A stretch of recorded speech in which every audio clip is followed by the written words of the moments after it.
I want to talk about various ills that pervade society, and perhaps a solution, a democratic solution to all of these. Namely, society at the moment, democratic Western society, is challenged.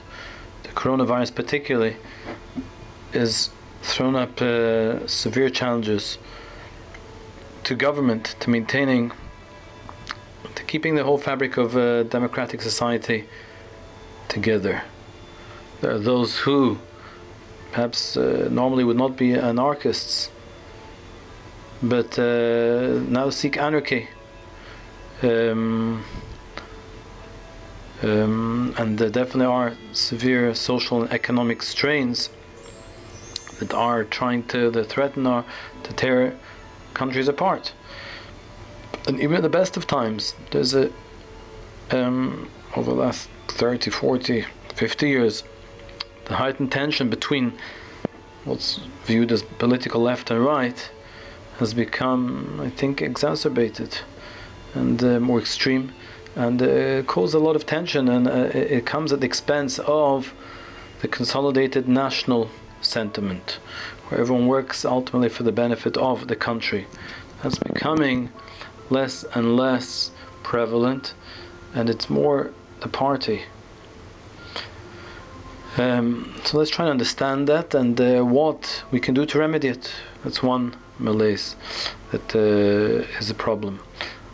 Other, which is related, is within the workings of democracy itself. We have three arms, primary arms through which the democratic national entity functions, called the legislature, the executive, and the judiciary. Legislature, excuse me,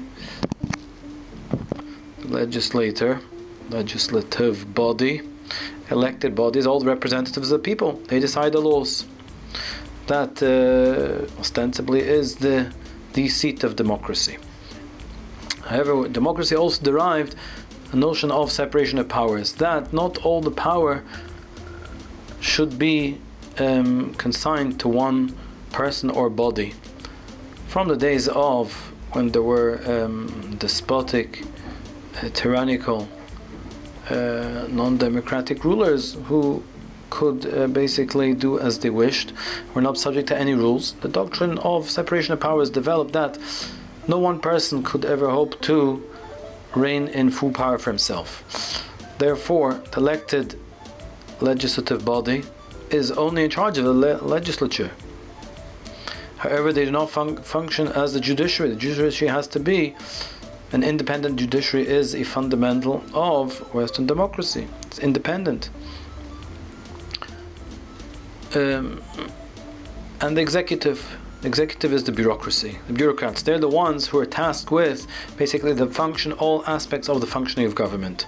Whatever the law says, they're the ones that put it into action, which in theory perhaps would work. But there are increasing tensions between these bodies, these democratic organs. First of all, perhaps the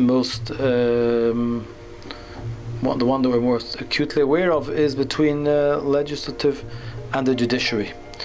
Government passes laws. Government is the body that controls, the elected body that controls the legislative assembly. Since they form the majority, they will decide generally what the laws should be. However, the judiciary, in judging not just arguments between citizens, criminal or civil, but more increasingly actually sits on questions of the legality of laws themselves that have been enacted, whether they are constitutional, whether they are moral, whether they're legal. This caused a lot of tension. Many perceive them as having adopted for themselves, usurped for themselves, pseudo-legislative powers to which they're not entitled. They're not an elected body, they're an appointed body, and yet they seem to have usurped themselves the right to opinion, to opine on various laws the government acts. This is not legal, this is not constitutional, it's not, therefore cannot pass. Or when there's difficult cases come before them, this should be the law. They can actually try and lay down in increasing measure what they view the law should be. This causes a lot of tension, and I think this causes a lot of frustration and this feeling of disenfranchisement. The populace feels disenfranchised. We voted for government to enact certain laws, and they're failing to enact them. There's a non-elected body that is knocking them down. So we've spoken about this in another lecture, why perhaps this is not completely undemocratic. But it certainly causes a perception of non-democracy. Those in the minority perhaps generally tend to side with the judiciary. And then we have the executive, which is also a problem in itself, because the executive is an enduring body, it's not elected, it sits there, governments come, governments go, they pass laws. The executive is expected to execute these laws. However, whether or not it's a presidential or not system, the inherent problem is still the same. Even the president, who is the theoretical head of the executive, suffers off from the same problems from the body which he is the head of. And certainly the legislature suffers from this problem. They enact laws, they expect the executive, as the faithful servant of the people, of the will of the people, to execute them. However, the executive, for many reasons, can have an increasingly material effect on the ultimate outcome of laws that have been duly passed, legally enacted. They may ultimately not become effective, not be enacted, because of the intransigence or even the wishes of the executive. They can thwart them, they can advise against enacting them, they can halt the process that is ultimately needed for legislation. The executive, very much the bureaucrats, they remain, let's say, in the department of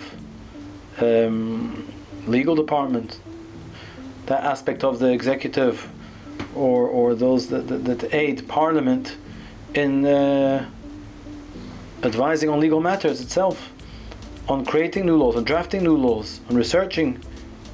These are permanent bureaucrats, and if they have an agenda and a particular political orientation which is not sympathetic with the will of the people, as is expressed through the current composition of the legislature, then the executive can seek to thwart it, and it can be very hard to detect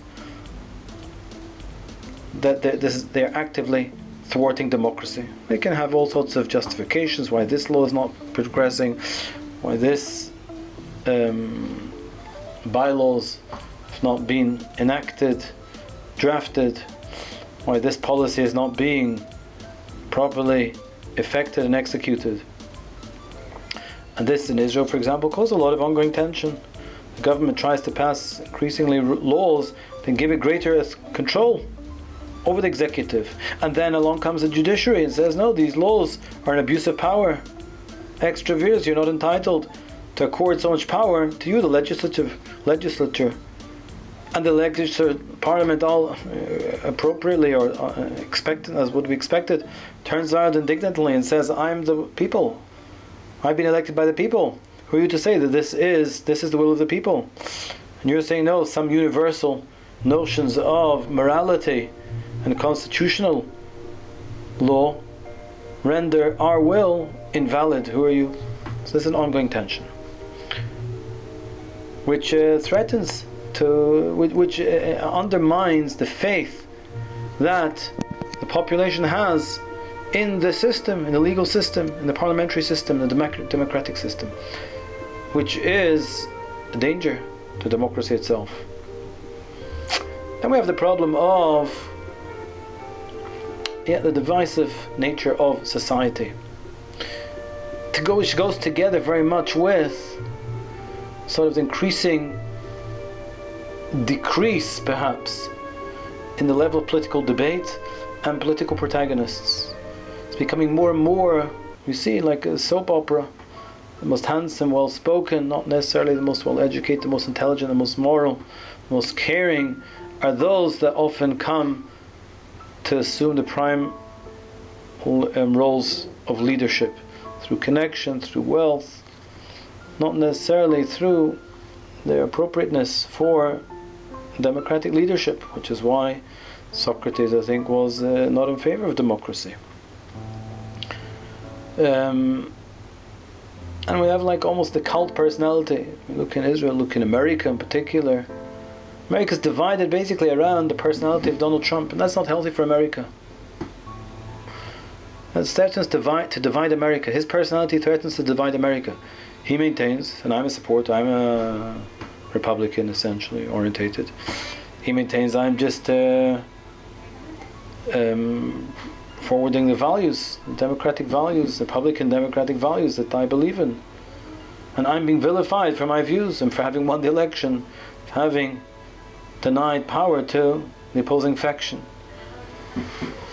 And this ongoing debate, this ongoing discussion, this ongoing argument and ongoing fight is becoming more and more vocal, vociferous, and tending towards violence. And who knows what's going to be? Is it going to undermine the fabric of America? Is the only solution a dictatorship like in China to be a successful country? We really hope not. Really hope not. And this interplays with the media. The media also stokes. They have an interest. They have a number of interests.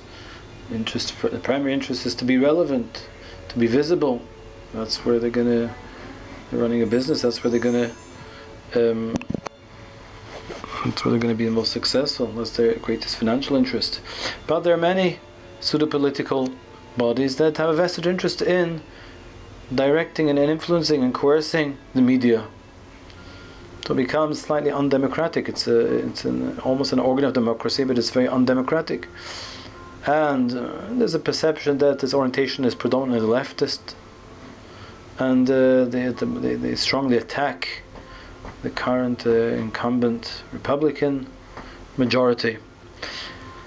But they're very much responsible for, again, the feelings that pervade society. Looking in America, but also many places in Europe, where political discussion is so divisive. And that's very much a product of the media, who give such high profile to the political arena. What's happening, the dramas that are being played out in the political arena are very much on an ongoing, daily basis almost. Frontline headlines. Therefore inevitably they're highly emotive, people get highly involved, and this becomes divisive. That's another ill of society that we're going to come and suggest a remedy to. Another primary ill of society is the poverty divide, the increasing divide in the spread of wealth within society. The haves and the have-nots has become increasingly entrenched. The theory was perhaps that if you help the wealthy industrialists reduce their taxation, give them greater freedom to produce and to thrive economically, this will filter down to the lower classes. There'll be more jobs, there'll be more opportunity for people to rise to the ranks. It doesn't seem to be happening. The haves, those who are able to get the education, to get the start in life, are successful, and those lower down seem to be consigned to a working class life. And that seems to exist in many places along the hierarchy of society. Those who are even higher up, who are blessed with great wealth, perhaps inherited, are the only ones often, apart from notable exceptions, but often are the ones that are able to perpetuate that great wealth, and no one else has really got the opportunity to to create or to amass such degrees of wealth. And this is largely because Western society has become so sophisticated. Whether most of the professions require a high level of sophistication and education to attain and to be successful in them. The basics, the doctors, the lawyers, the accountants, the architects, even the bureaucrats, the scientists, the skilled workers, the engineers, they all have to have, which is transfer a large degree of the professional working force, white collar workers. They have to have a high degree of sophistication of training, of education, in order to have achieved, to attain these positions. Those who are not privileged to be able to enter the educational system at that level will never get there. Those who are not able to afford a degree, who have to fund themselves in order to get in order to survive beyond a certain age, they cannot afford to educate themselves. They don't get the first degree, certainly not a second degree.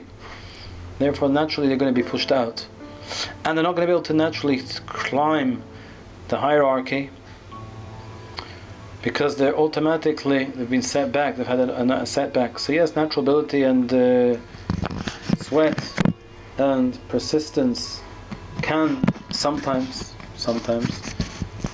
compensate, but often not. Often these are just not sufficient. And you might say that's only the professions. But it's also becoming increasingly true in business, because again, the sophistication of everything, producing any articles, any artifacts, providing any services as a business requires a high degree of sophistication, equipment, expertise, and thus to get that requires a high degree of, again, training, education, capital outlay, which again is only available in the theatre of the entitled, the privileged. Those who are not are again finding it increasingly difficult to break into this highly sophisticated level of resources that one is required to possess in order to be able just to start, whether in business or in a profession. Therefore, the divide is becoming increasingly entrenched. So that again, I want to propose a democratic model that can also help to remedy even that, the societal divide. So just to reiterate, the problem that, to just recap, I see as we're faced with is the faction, the war fighting, the infighting between the three branches of democracy. The judiciary seeking to control the legislature seeking to limit the sphere of influence of. So to recap, we're saying the problems of democracy are, like we said, the tension between the organs of democracy. Judiciary trying to circumscribe the Parliament trying to release itself from the overseeing control of the judiciary, the intransigence of the executive for whatever their motivation might be, just general apathy, or worse, because due to some premeditated agenda. Then we cited the problems this can cause in I think also the party regime, that the entrenchment of power even within the political structure, whereby the party is essentially the one that controls and maintains power. This enables even democratically elected governments to perhaps entrench themselves within power beyond what might be appropriate. Also prevents dissenting voices from really having the power to express themselves properly due to fear of the party apparatus. Also spoke about that the political system does not necessarily encourage the best people to be appointed to the positions of influence, because it's basically those that perhaps appeal to the media, the cult personality, the divisiveness. We said that politics seems to have fermented in society. The divisiveness and the over-preoccupation, the obsessive preoccupation with politics, with political divide and tensions, and the potential this has to fundamentally divide society. We then cited the role that the media plays in all of this, in fermenting and perhaps propagating their own agenda, which in some ways is undemocratic. Then we cited the divide in society, how the class division is becoming more and more entrenched. The division of wealth between the haves and the have-nots propagates itself, perpetuates itself, and is becoming increasingly difficult for those who have not benefited through birthright to the start in life that those higher up the social hierarchy have benefited from, and how essentially the system conspires to consign them to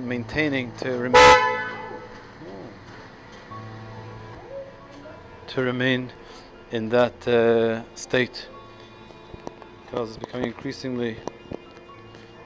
increasingly difficult to beat, to break, to play the system.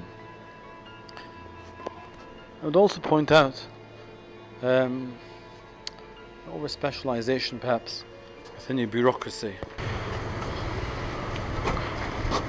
So, and another aspect of problems of democracy as it is at the moment is that it's in some ways not representative. There's no guarantee really of getting what you voted for. You vote for a particular party, they have many dissenting views on very different issues. There's nothing that constrains them or requires them to maintain fidelity to their manifesto. Manifesto is like a sort of recommendation, statement of intent. There's no legal binding quality. It's not obligatory. They can essentially do, once they've been voted in for 4 or 5 years, the elected government can do as they wish. People often feel somewhat disenfranchised, that this is not what we voted for. And everyone promises that we will be faithful to our manifesto. There's no way of enforcing that. So, having regard to all of this, we're proposing the following system, namely, and we're going to try and take advantage of technology. There should be, first of all, for elections, let's talk about the government apparatus. Government in most countries is by far the largest employer in the whole country, accounted for between 15 and 30% directly of working employees, and indirectly probably even more, especially if you include government contracts, etc. A significant, extremely significant portion of the workforce in any country is directly through the economic activity of the government. So the system is going to start, or I'm going to start it from, it's not necessarily where the system actually would be initiated from. That's for the analysts to actually work through the practical execution of all these systems. But I'm going to start with the bureaucracy. Like we said, the bureaucracy is the single largest employer in most regimes in almost all countries, ranging between, let's say, 10 and 30% of the working population is directly or certainly indirectly employed through the government and through its various agencies. And therefore, that is the ideal forum for introducing this new paradigm. A suggested starting principle would be length of tenure of almost all positions, particularly senior positions. The idea would be that we'll have an overriding principle, universal principle, that nobody can hold one position essentially for more than a given period. It can be 2 years, 3 years, 4 years, 5 years, whatever is decided as optimal, and it can vary from position to position depending on what are the motivating factors and requirements for each position. But that should be a strong overriding principle. And if we include all branches of the bureaucratic apparatus, the executive, from the bureaucrats, from all officials, executives, dealing with all aspects, like we said, of government activity, from practical, scientific, military, personnel, police, the judiciary. It's important the judiciary to not have an extended tenure. I think a lot of the problems that arise from public lack of confidence and generally diminishing confidence in judicial decisions, particularly at higher levels, is largely due to the perception that judges are no longer connected genuinely with the people they're not in touch. And that comes from having sat on the bench for tenures of 5, 10, 15, 20, 30, 40 years. That's not really necessary. Most people, I think, with certain basic qualifications, experience, particularly experience with the workings of life, with the apparatus of government, with the way society works, should be capable of exercising reasonable judgment. And having sufficient familiarity with the required areas of law. Not every judge has to know every single area of law and has to have sat on the bench for 30 years in order to be able to pronounce on important issues. So if we can limit the tenure, this is going to, in actual fact, create a very healthy movement, mobility. This is the key word here: mobility and opportunity. Once people realize that they're not actually sitting in the stage before they enter the grave, but they are in a state of movement, and one position, they will be expected to move to a different position within a few years. One can argue this will create a certain insecurity, but once this becomes the norm, it will not create insecurity. I think it will create a far greater efficiency. People will not feel that they own the desk at which they sit, the position in which they occupy. They are the servant, they are serving the cause, and they're also, there's going to be a far greater, on my counter, there's going to be a loss of expertise. People need to acquire greater experience in order to bring to bear the expertise that only long-term tenures can bring. To a certain extent true, but on the contrary, the argument is also the other way around. Through greater mobility, we actually are gaining far greater sharing of information. So this enhanced knowledge across a far broader spectrum of activity, government and general national activity, will be created. People actually, as time goes on, will become far more efficient, far more proficient, as they combine various areas of expertise. We don't expect people, the idea is not necessarily to expect people to jump through hoops. Somebody who was perhaps a government accountant should then join the health service and become an open heart surgeon as their next position. No, it's going to be done with common sense. But there will be an emphasis on varying, on acquiring a broader spectrum of activity on an individual level, bringing one's expertise and bring it to bear in a new spheres of activity, which itself will be, I think, for most people, will be exciting, invigorating, challenging, and will increase, I think, the overall quality of government personnel. And more importantly, this will start to enhance efficiency, we said, but opportunity. As we have greater movement, and of course it has to be controlled, that it does maintain, the expertise is maintained, and I think it can be, we'll start to have a greater movement of positions, which will start to create greater opportunities. And before we get to opportunity, there'll be, as we said, greater knowledge. There'll be less potential for government bureaucratic corruption. People will not really be in a position to be effectively corruptive, because they will not. It generally comes from the power that comes from being an incumbent in a particular position of power and influence for an extended period. One builds up certain, creates a dependence almost of the system, of the personnel, of those of one's subordinates, such that one ultimately is able to manipulate that influence and power, which in a position of greater movement becomes far harder, far more difficult.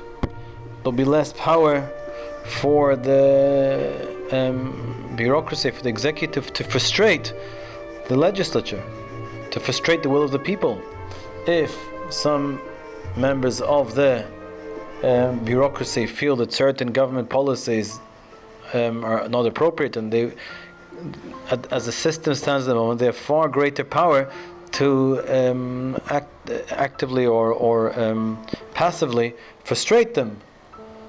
However, in a system where, again, one is moving around, one is never stuck in one place, generally the hope and the expectation, as it is now, equally now, and perhaps far more so as it is now in the current situation, is that people are coming to do a job, to progress, especially if people are in a tenure for a limited time sphere.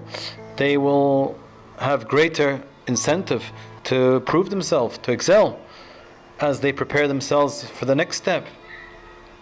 And if one says this is traumatic, we're moving the whole time, on the contrary,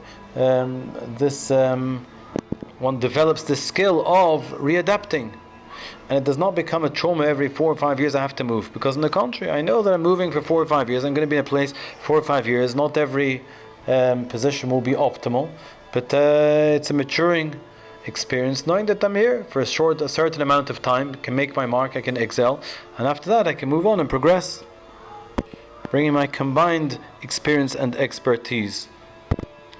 And this principle, I hope one would gradually also apply in increasing level to the private sector. First of all, let's say at all levels. Let's just take the basic, commerce, industry, finance, education, where a lot of positions would benefit. A lot of people would benefit from the system requiring greater movement of personnel. Again, the immediate knee-jerk reaction is going to be, yes, but, for example, how can companies build up loyalty? How can they preserve business secrets, etc.?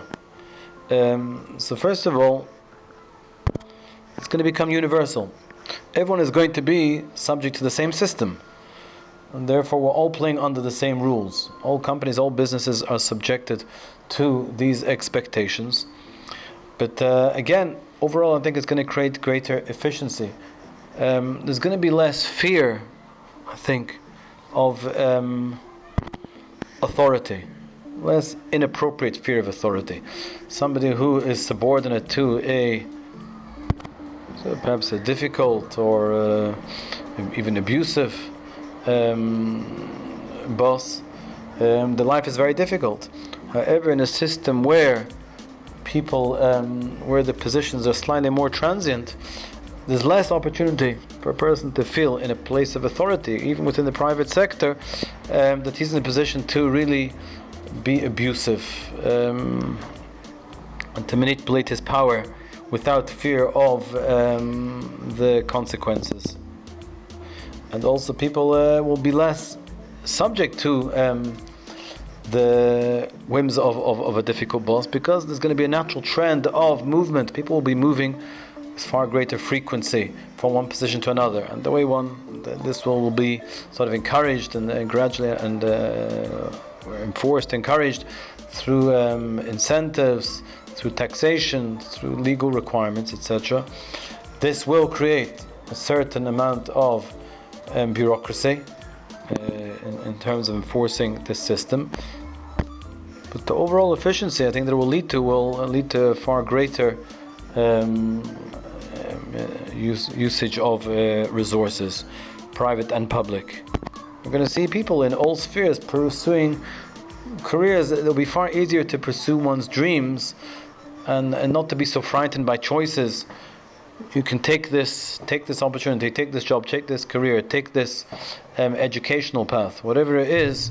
You don't have to be too fearful that you've made a choice that is irreversible, because generally there will be the way the workings of the working place will be such that people will be encouraged. There'll be a general encouragement for movement and development and adaptation.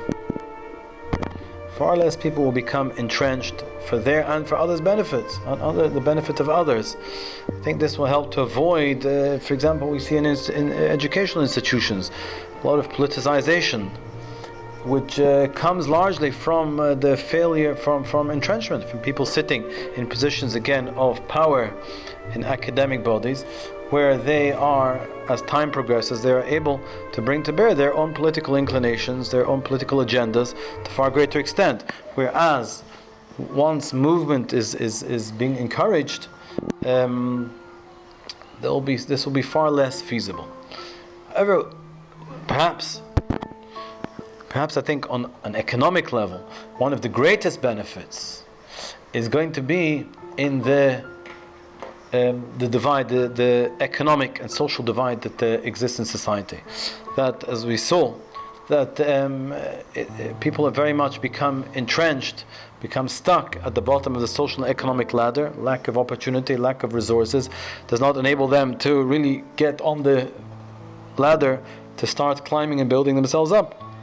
And these people have the ability, have the desire, the motivation, but do not have the opportunity. Society does not afford them the opportunity, and it is the moral obligation of society to afford to the greatest extent, to grant to the greatest extent possible, equal opportunity to all. This is the equitable capitalism that we're proposing.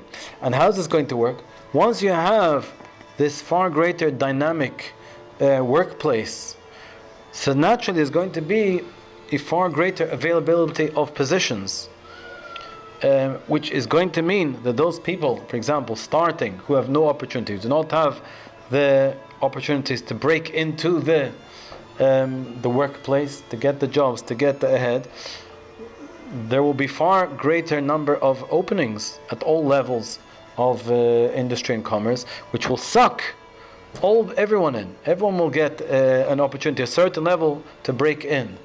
And once a person is in these 4 or 5 years, even if it's at the beginning, perhaps it's at a more menial level, whether it's cleaners or whatever.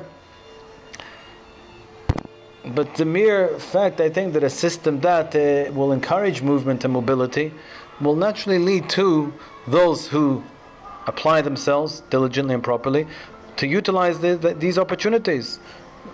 You'll take these 5 years where you're a cleaner, you'll familiarize yourself gradually with people, with the workings of the institution. You can it can open opportunities to get educated, to forward oneself to in anticipation of the next move that will naturally occur come 5 years, and the person will be in a position of greater experience. If he's worked well, he will have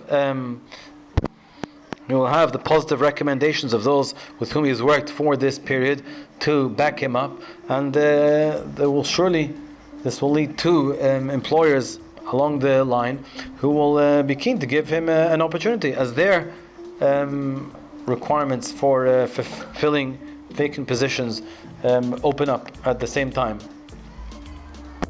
And this will cause, I think, very strong trend of an upward mobility. People genuinely will be enabled to take themselves from the bottom of the social economic ladder and to start to bring themselves up. The system itself will start to naturally, like nature abhors a vacuum, to naturally start to rebalance and to give everyone the opportunities to move forward, which will have tremendously beneficial effects on society, on the frustrations and tensions that exist, that are inherent in the social economic divides that exist, where you have 20-30% of the population who are at border absolute poverty level, and another 20% at the extreme other end of the spectrum.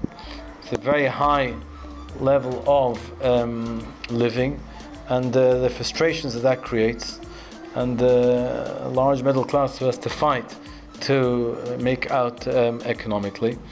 I think the movement in this system will help to start to spread the resources in a far more equitable manner. And this brings us to the potential for dealing with the higher echelons of society, which I think is well recognized as highly problematic. That those who are in the elitist positions, whether it's economically, whether it's in any other sphere of activity, people who have managed to, through whatever privilege, through ability or birth, or even hard work, but generally, the way the system works is once a person has achieved, let's say they become an extremely high executive in a company, or a highly successful lawyer, or a highly successful media personality, or a highly successful sportsman, or highly successful actor, etc., who themselves, or singer, and they themselves earn millions and millions of dollars, pounds, whatever currency you want, and they're entrenched there, and there's of course there is the wheel of fortune that goes up and down,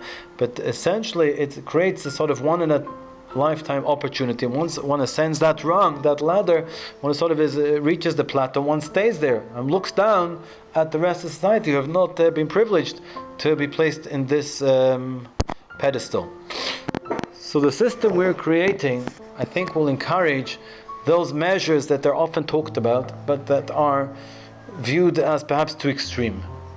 This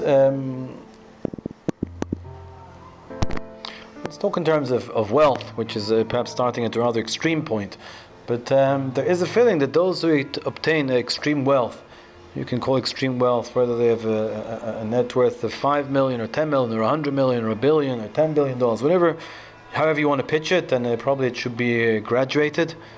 That I think there should be a feeling that is an entitlement, but it's not an absolute and enduring entitlement. However such success and financial extreme wealth was achieved, generally the morality is very much that in the end it's those who are lower down the economic rung that are paying for that. The sportsmen are being financed essentially by the people down below, who pay to view them, who indirectly pay for all the sponsorships, which passes itself on in increased prices of all products.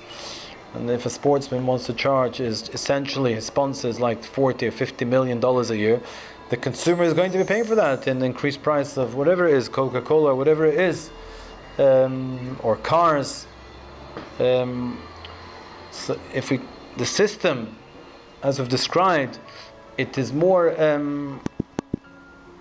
will be more amenable to limiting these tenures.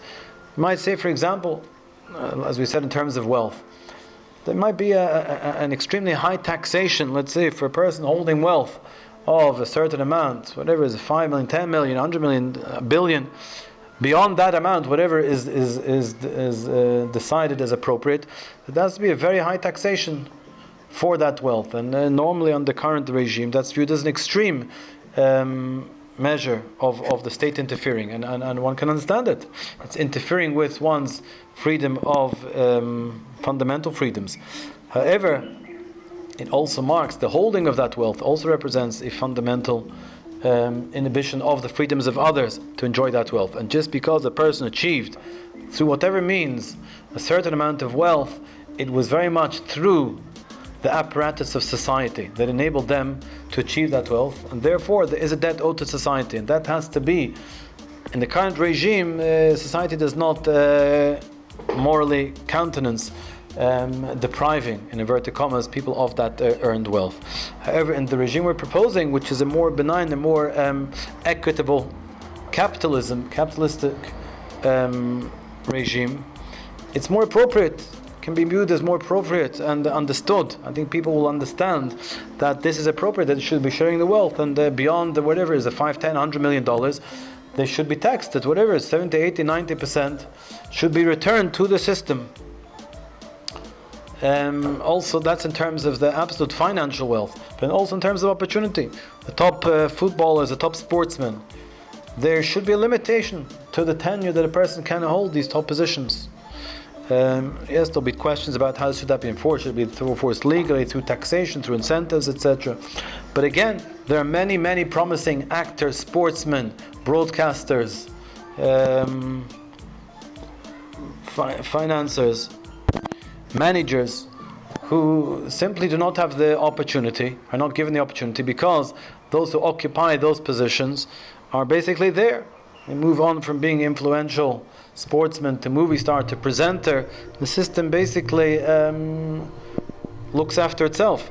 However, in a system where we're encouraging movement, we're saying, no, you cannot even be a top footballer for more than 5 years. You have to move on. Yes, it's painful. It might mean that we would not have had the last 10 years of Messi, which is painful, but it's very possible we would have produced far many other stars who would have come to the fore, given the opportunity. The market is not a perfect market that allows and automatically would encourage anyone who has the talent to rise to the front. It's only if there is greater movement that will enable more people to enter, more people to show their ability, more people to attain these positions, these coveted positions. And these coveted positions themselves will become slightly less coveted, because they will not have as much glory, finance, influence, and the permanence as they have till now. Because I think society absolutely needs it. Society needs to create this opportunism, and which mobility will enable. And finally, we come to what I think is the most important aspect of this philosophy of which we're calling equitable capitalism and democracy. We're now going to add, in the political sphere, there are many evils that our current domestic political system is viewed, and rightly so, as an improvement on totalitarian monarchies, despots. No one wants to be in Iran or North Korea.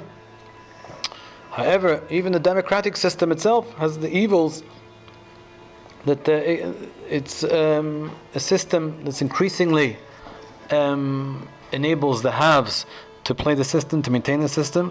Those who are able to, through whatever measures, to enter the system, to a large extent are able to stay in the system. And that perhaps we're reaching the stage where that is producing greater evil than benefit. So I'm suggesting, based on that, rather let's just say what we're proposing, suggesting the following system, whereby the political apparatus, and we can start to utilize technology. Current system is essentially whoever wants to stand for parliament in most regimes. Essentially, you have the parties, and the parties essentially call the shots, and that's why they're self-perpetuating. If you want to enter politics, you have to do it through the vehicle of the party in most cases, unless you're someone who's very influential and very powerful and very wealthy, in which case you can do it yourself. But that's really another aspect of the self-perpetuating, self-serving system. And once you're in, you've penetrated the party system. So to a large extent, you're in, and you're earning, and the system does not seem to be producing good politics, good management, lack of corruption, not necessarily even the best motivated people. It's people who are motivated by the desire for power, the glory, the glamour, the opportunity. So within the current regime that I've been describing, I think the political system also can and should adapt to this model. And I think with the help of technology it's highly feasible. My suggestion is that the political legislative body, which is really the apex of the democratic system, Parliament, essentially should be comprised of, let's say, whether it's 100, 120, whatever it is, individuals, primarily individuals, who are selected on the following basis. On the basis that we want to introduce a certain accountability. A person can submit themselves for election. Elections should not be an orgy, excuse me the expression, of media exposure lasting weeks, months, freezing most countries, being the total focus of most media attention and most people's focus for weeks, days, weeks, months, and even years prior to election, such that elections and power become themselves an end rather than merely a means, which they should be. So the system should be that we have whoever wants to place themselves potentially for to run for parliament can do so. There should be certain basic limitations. There's not absolutely everyone absolutely the whole time. You can't have 1 million people wish to run for parliament. So there has to be a certain financial undertaking, deposit. There has to be a certain amount of basic support. You have to have a certain number of advocates, people who have already signed up that they will vote. They encourage, whether it's 10,000, 20,000, the person has to have achieved a certain traction within the system. But nevertheless, it should be more open. And using technology, we do not have to be over frightened.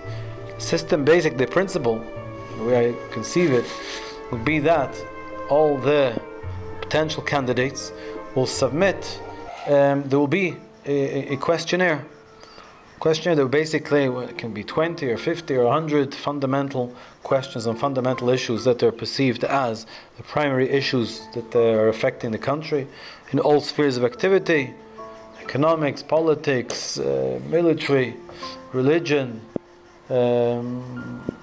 government, medicine, korona, whatever you want, on which candidates will be required to answer, will be required to give on these particular issues. How would you vote? And there'll be specific measures that they can vote for, and that person will have to, all candidates I think should be required to indicate precisely how they would vote on all issues. Then candidates should be a fairly controlled method through which each candidate can present themselves. Until now the system was, like we said, involved extensive media coverage. In the era now of modern media, there's no need for government to spend the taxpayers billions of dollars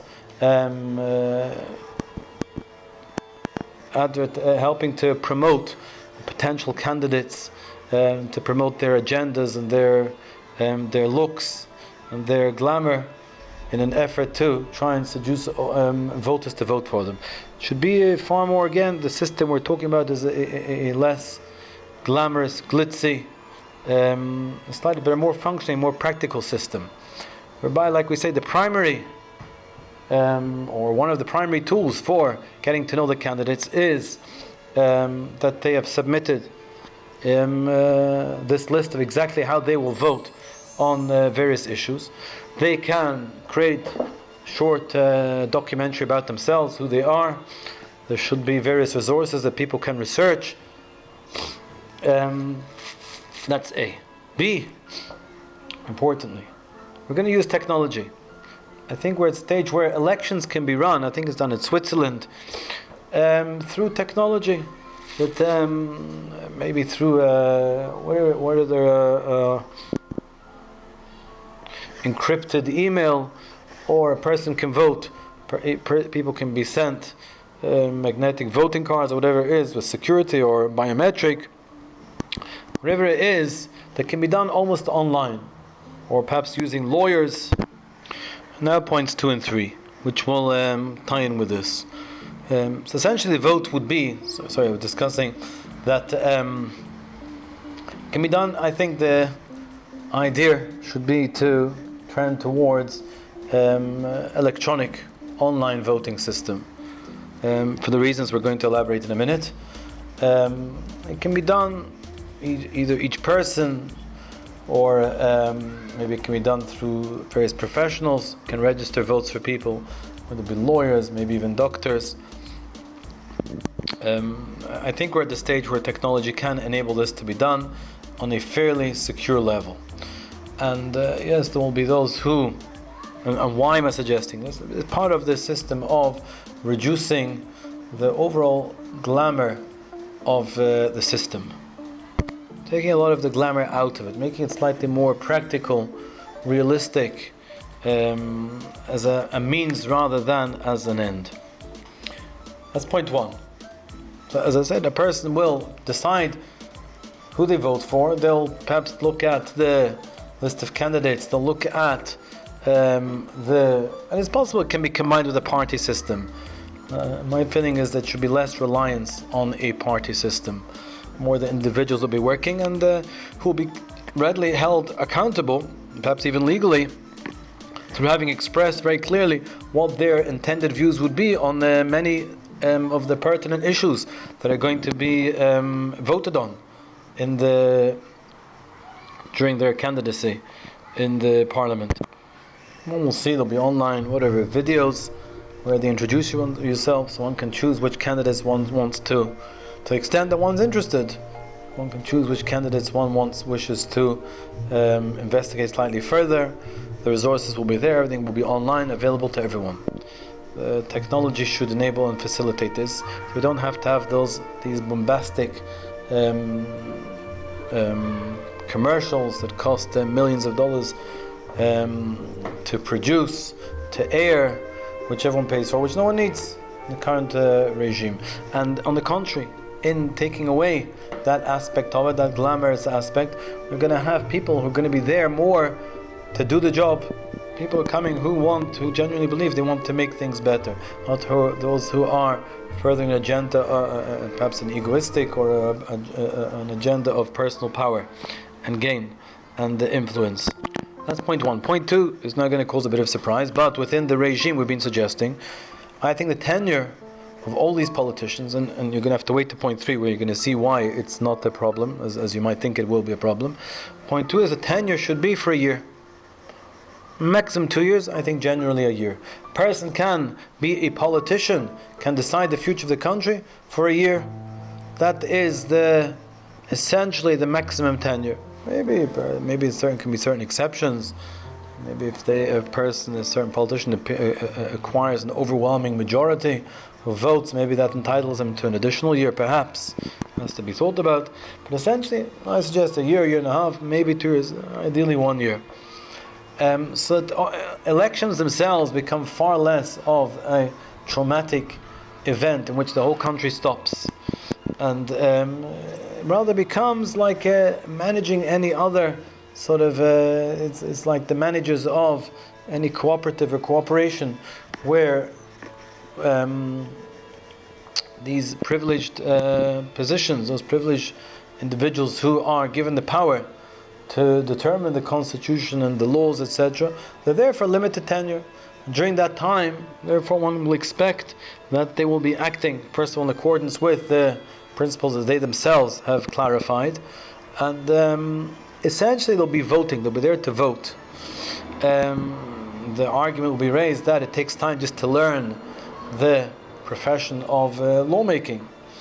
So first of all, many rookies come in, and they are effective parliamentarians even after a limited amount of time.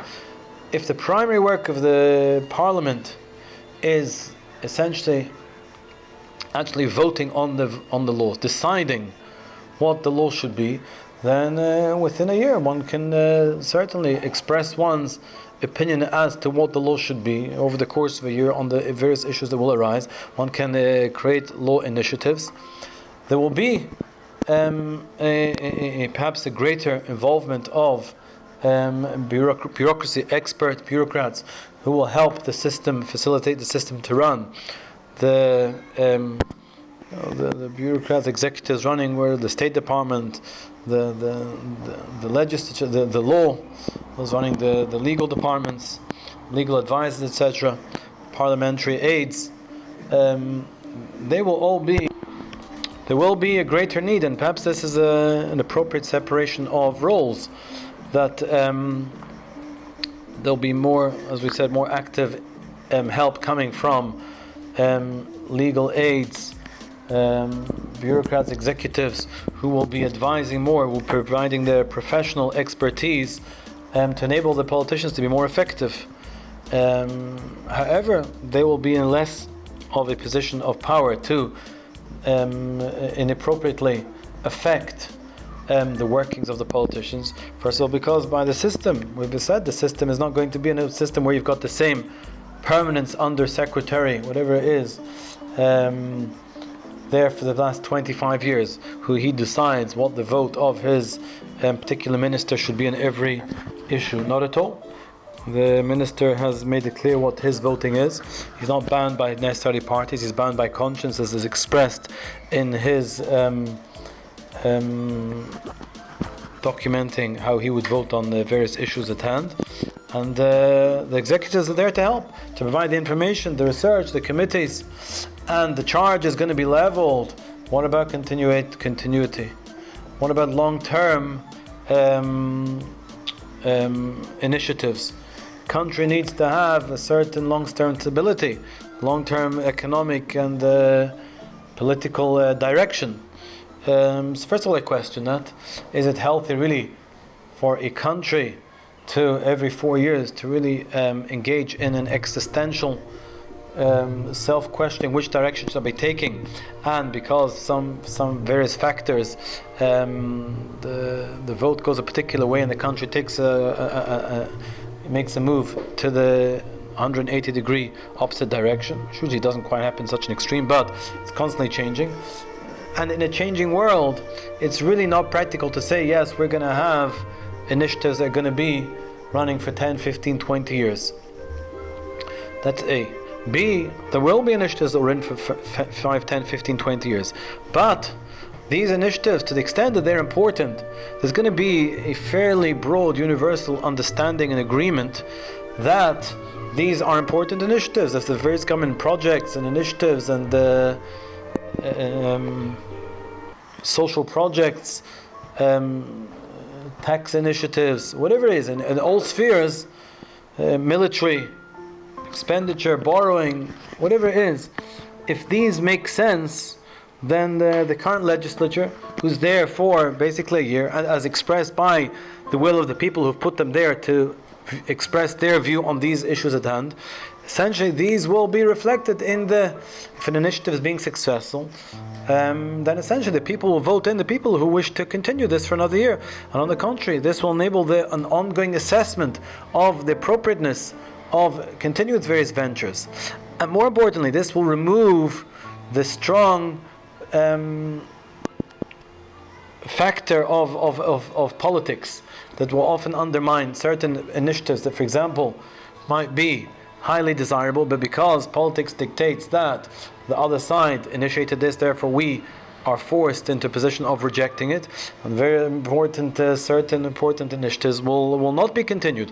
Whereas when we have a slightly less, in a system that's created a far less politically motivated legislature, rather a parliament that's motivated primarily by doing what the people want, what's felt as being the most appropriate for the people at the time, without any, with far less political agendas and inappropriate motivations affecting the decision making. Essentially, that I think is a system that will produce far greater, far more appropriate measures, and essentially far greater stability. I think you'll see less movement. There'll be more consistency. There'll be an organic and organic evolution almost of all systems and initiatives.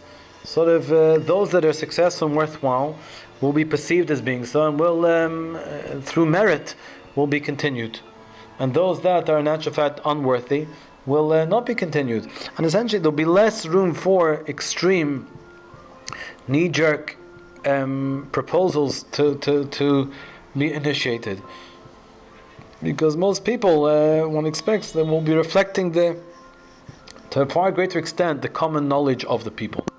And essentially this represents a far greater power to the people. This will be the people expressing their will far more hands-on, which will create a far greater confidence in the system, and will reduce very much what we talked about, the identity politics. Will be very much politics about what's important, what's appropriate, and not about being right, or being victorious. Rather, it'll be about being right and being sensible and doing what's best for the country. From those on the ground will be far more, the people themselves will be the ones coming to the fore, will be playing a role in the politics for a year. That will be their tenure, and then they will return to the workplace, and it'll be far easier for people to return to the workplace, because there will be a general dynamic movement of opportunity constantly availing itself, which will of course reduce again the opportunity for corruption, legal and illegal. People will be less able to manipulate the power that they have received, or rather the privilege that they've been accorded by being in these positions of being able to legislate for the people. It will have been a job done, and a job hopefully well done, for the course of a year, after which they will move on, and new forces will come in to manage and to take over. And as we said, we're waiting for the third point.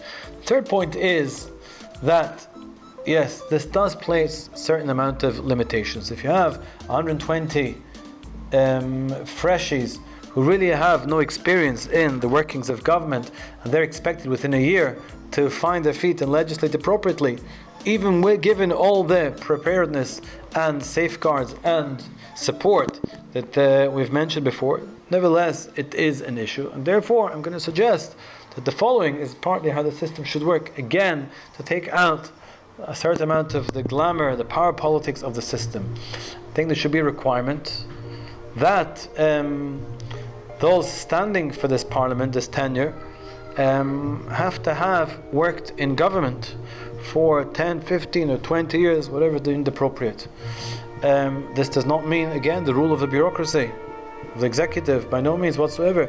However, it's giving greater prominence, greater opportunity, greater requirement for those with an intimate, deep knowledge of the workings of government, of how the system works, and will have experienced it during this 10, 15, 20 year tenure in many different aspects of the workings of government. They will come with a far greater and broader expertise and familiarity. They will be the ones who will be given, but not automatically. These will be the candidates that will be able to present themselves. However, that's only the stage one, that's only the stage of presenting themselves. There will be a requirement that they have this bureaucratic experience, successful bureaucratic experience.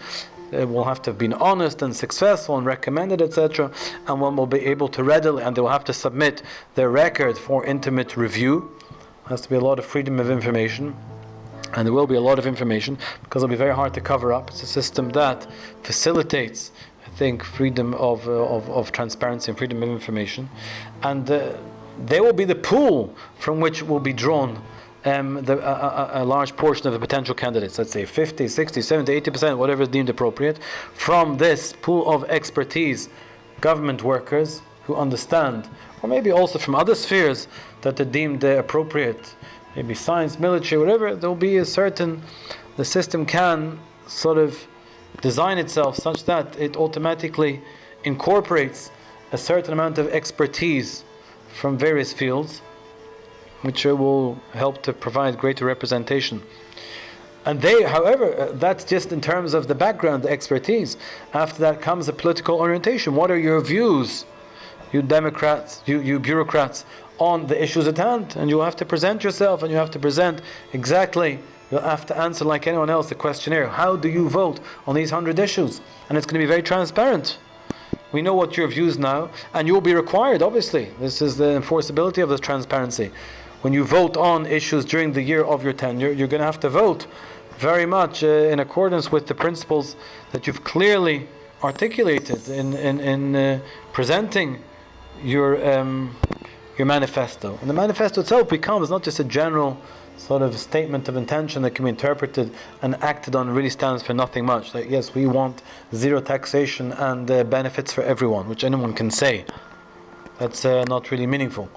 What you're going to be saying is, on this issue I will vote like this, like this, like this, and this. And that's a true pre-accountability that you're providing. And you'll be held up to that. You'll not be allowed, almost, perhaps like we said, there can be legal enforceability, to vote against. And there can be a level of enforcing that you'll have to vote, essentially along the lines of the way you have indicated prior to submitting your candidacy, how you're going to vote. And this will apply, like we said, to all the experts that will have a certain preponderance of entitlement to stand as politicians. However, again, it will only be for a year. These bureaucrats, executives, will be entitled to stand for a year, and I think the country overall will gain from having the expertise that these people represent and provide, and their integrity, as will have been established in the record, working for the government. They will far more easily be able to, perhaps more so than politicians of 4 and 5 years, who are completely subjected to the party regime. On the contrary, these efficient executives will be able to bring, like we said, this expertise to bear for the benefit of the country during their tenure. So I think we've, to a certain extent, covered a large amount of this recipe for this new equitable capitalism. So if I were to sum up what I see as the essential benefits, potential benefits from this system, we're going to be reducing identity politics. We have a very strong, it's not going to be so much about personality and who he is, and it's going to be about getting the job done. This is going to help to reduce the class divide. It's going to be a far greater opportunity for people to get on the social and economic ladder and start building themselves up. It will reduce very much, hopefully, the tension that countries face through the political divide. There'll be far less of that.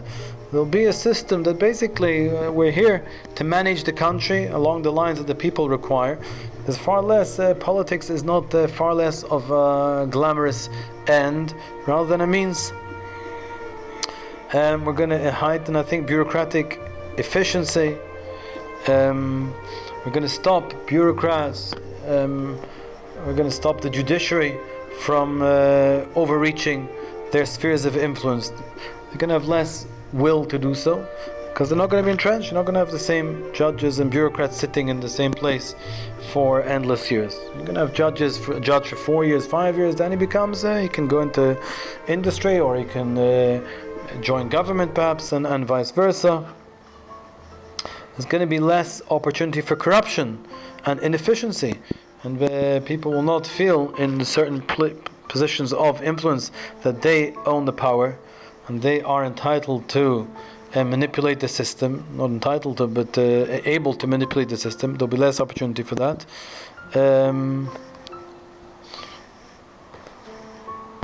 This will overall be provide a far more equitable system for sharing the resources between the whole of society. The haves will be less haves, and the have-nots will be less have-nots. For the reasons we've explained, taxation, the opportunities, the stars, whatever spheres there will be, there won't be stars for so long, and there will be less inappropriate power placed within the hands of these icons and stars, because one is a great tennis player or is able to form great, with dexterity, facial expressions, and become a extremely successful actor, does not mean that they should be have an undue influence and wealth to peddle their influence, political influence in the media, etc. And the system will act to very much discourage that, to even out and to give opportunity to all. One can occupy these privileged positions for a certain amount of time, but not indefinitely. Again, it's capitalism. It acknowledges the principle of capitalism, of opportunity and of ability. However, it also incorporates many principles of social justice, which I think most people acknowledge is almost a national existential necessity these days, to avoid society literally from tearing itself apart. So I hope I've managed to convince at least maybe my wife, maybe myself, that there are some benefits here of this model for equitable capitalism. And let's hope that we can make the world a better place. I think this, if it's adopted by regimes on a national and on a municipal level, these principles apply equally at the municipal level. It shouldn't be the same bureaucrat sitting in city council for 30 years deciding all aspects of the running of a particular town. And I think we're ending off. Another aspect, one of the founding principles of the current democratic model is based on the principle of the separation of powers, that no one totalitarian, corrupt individual should have full power vested with him. And therefore, democracy developed a system whereby the legislature, the executive, the bureaucracy, and the judiciary were all separate, so that no one person or individual or group would hold power in any more than one of these apparatus of democracy. However, the current system is still enabled, the corruption that arises, that is enabled through holding too much power, even within this separation of powers. Politicians are to a certain extent too all-powerful, as are the judges, are the executives. The system we're proposing sort of takes that power and sort of spreads it, dissolves it, dilutes it. So really talking about a greater and enhanced separation of power and ultimately dilution of power.